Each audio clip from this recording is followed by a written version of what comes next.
Tampok ang mahigit 10 Belen sa Paseo de Belen ng isang simbahan sa Batangas City.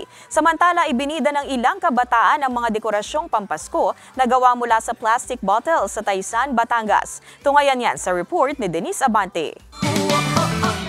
Kabi-kabilaan na ang mga pailaw at ang mga nagagandahang dekorasyon sa iba't ibang bayan sa lalawigan ng Batangas kaugnay sa nalalapit na Kapaskuhan. Para sa simbahang Katolika, mahalaga rin na hindi makalimutan ang tunay na simbolo ng Kapaskuhan, ang kapanganakan ni Hesukristo. Kaya naman sa parokya ng St. Mary Eufrasia, tampok ang nasa mahigit 10 maliliit at malalaking Belen sa patio ng simbahan na tinawag nilang Paseo de Belen.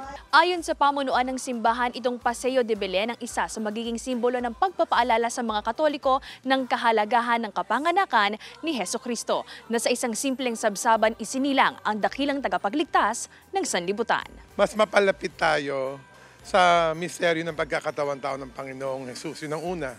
Pangalawa, ngayong taon sineselebrate ng simbahan yung 800 years ng kauna-unahang paggawa ng Belen ni San Francisco ng Assisi.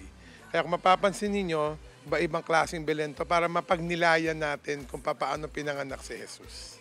Hindi pa man opisyal na natatapos ang hilera ng mga Belen, may ilan ng mananampalataya ang natutuwa sa atraksyon sa simbahan. Gaya na lamang ng 35 anyos na si Bong. Masaya raw kasi siyang bukod sa mga pailaw ay may iba pang atraksyon sa simbahan na nagbibigay din ng kaalaman sa mamamayan. Nagsisimbolize siya ng peace, pagmamahal sa bawat isang Pilipino sa pamilyang Pilipino. Matupid yung mga wish namin, saka sana yung buong katauhan, mga buong mundo magkaisa na. Sa ika-16 ng Disyembre, inaasahang makukumpleto ang mga Belen kasabay ng unang araw ng simbang gabi.